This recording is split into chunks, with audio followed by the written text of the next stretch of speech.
I feel like birthdays are often celebrated one of two ways: super crazy, over the top, Pinteresty perfection kind of, or not at all. But there is something in the middle.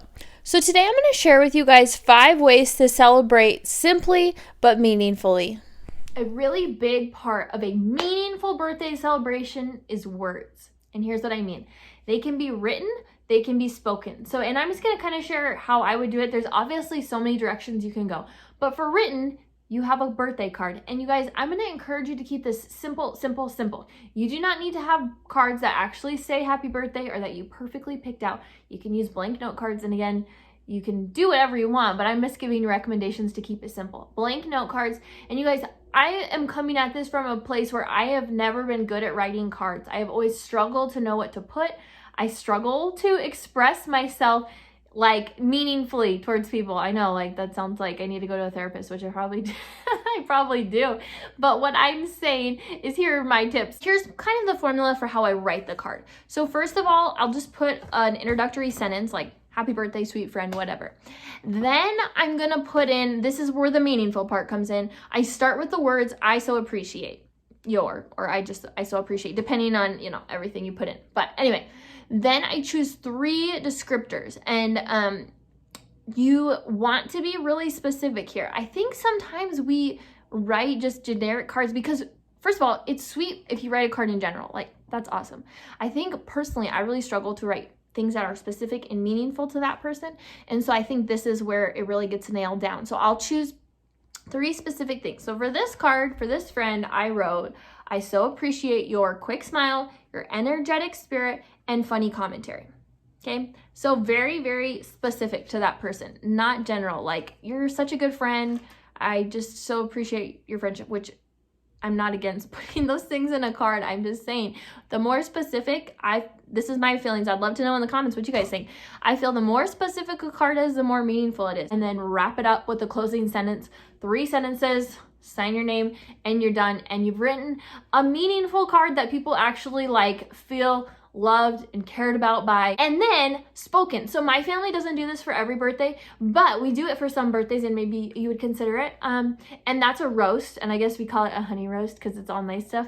But just we'll just be eating the meal, and someone will say let's do a roast or whatever, the birthday meal, and we'll go around the table, and you can either share a memory, like a fun memory with them, or something you love about them or appreciate about them. And it doesn't have to be long, and doesn't have to be complicated, but I do think those words are meaningful, and I think they're an important part of the birthday celebration process. And you guys, all of this is super simple. A little honey roast doesn't need to take more than 20 minutes. Writing a card doesn't take more than 5 minutes, but they add meaning, and that's the important part. We're not going for big, blown up, beautiful birthday parties, but birthdays that we walk away from and the birthday person feels loved for, feels cared for, it feels special. One of the big parts of celebrating a birthday is the community. And this can be your family, this can be your friends, it can be a mixture of both. But remember, we're trying to keep things simple here. So you can throw a massive party, but you don't have to. But yeah, community, it's important. And when people are a part of a birthday celebration, it actually makes them feel closer to the birthday person. It actually tightens that sense of community. So I think it's cool on both ends. One is simple, and I mean simple decor. And this one you could skip, but I'm going to tell you what I mean by simple. So growing up, this is what we would do for almost every single birthday party, and that was make a banner. And you guys, this was not a banner from Pinterest. It was not a banner we bought from Target. We made it by hand, and here's what we would do. We'd actually take pieces of printer paper, and one person would draw them out in Sharpie, and the rest of the kids would come in and color them. And you guys, they were not coloring in the lines. And then we would run out to the barn, and we would grab a piece of twine, and we would tape the letters to the twine, and we would hang it up across this big opening in our house. And it was super special. And you guys, some people might cringe at it, because it's not Pinteresty at all, but it was meaningful. And you guys, what makes it meaningful? That we took the time to do it, and it shows that we care by taking that time, that we thought of it. And yeah, sometimes they were cuter, we'd have colored paper and you can even write a little, a couple little notes on sticky notes and stick it on their mirror in the morning. You could do really simple stuff with balloons, maybe balloons make it feel like a party, even if it's super simple, here's an idea where you just blow up balloons and you take a needle and thread and you just go through the little, not into the balloon, but into the tie, like the part that's not filled with air, and you just ding, ding, ding, ding, string through that and hang that up. And that's a quick little decoration. Or even, you know, blow a few balloons up and just throw them around the house. Like if that makes it feel like a birthday to you, whatever it is, keep it super, super simple. My favorite will always be the classic banner because that's what my family did and does.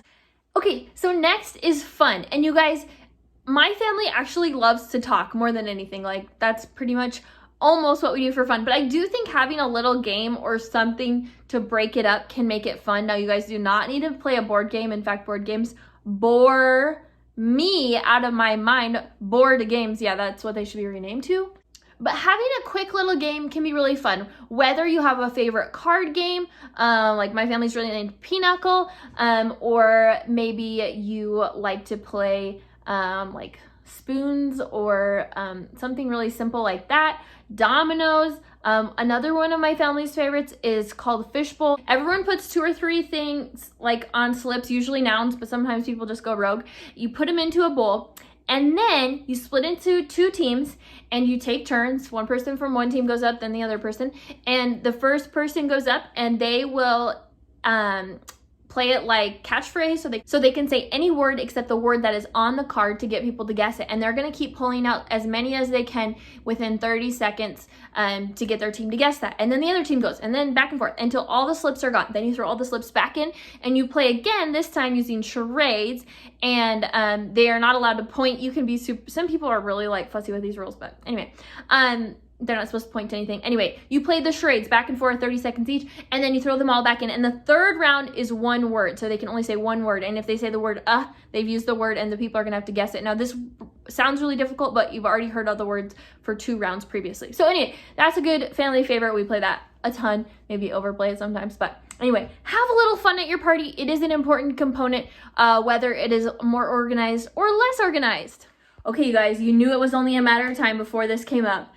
But that is dessert. You guys, I think this is important. Now, stay with me. You might say like, well, Katie, you just have a channel about dessert, so obviously that's gotta be here. But you guys, I do think it's important. Here's why. When you make a dessert for a person, not only do they get to eat something that's really tasty, and you should be making something that they like specifically, by the way, the birthday person, but you guys, it is so like sweet when you make something. No, but not intended. But it's sweet because you took the time to buy the ingredients, to make the dessert, and to actually have it ready for the party. I know that sounds kind of silly, but like it took work, took prep, and that's a good thing. It took effort. It didn't just show up there. You did it because you love for them, you care for them, and you want to show them that. And so I think dessert is actually a great way to do it. That's like a big part of what I believe is that like dessert and sweets actually can have meaning, which I know sounds silly in a way, but at the same time, it's not. Like, I think it's a tool. So make a dessert. And you guys, if you're looking for some options, I just made a video about making simple layered chocolate cakes for birthdays, and I kind of show like easy-ish, and then none of them get too hard. I don't know what to call them. Super easy, fairly easy. There we go. But like not difficult types of chocolate cakes. But you guys, the other thing is you don't have to make traditional birthday cakes. A lot of people are like, I don't like cake. Fine, make something else. Coconut cream pie. I would love that for my birthday. If you have a favorite like pan of bars you like to make, they don't have to be birthday-ish desserts to be eaten at a birthday. They just need to be delicious, okay? Hopefully you guys are feeling powered up here to go celebrate a birthday. You're feeling the energy and you're like, yeah, I want to celebrate people's birthday. So go and do it, you guys. Things do not have to be complicated. In fact, they're better if they're not. We want simple, meaningful birthdays.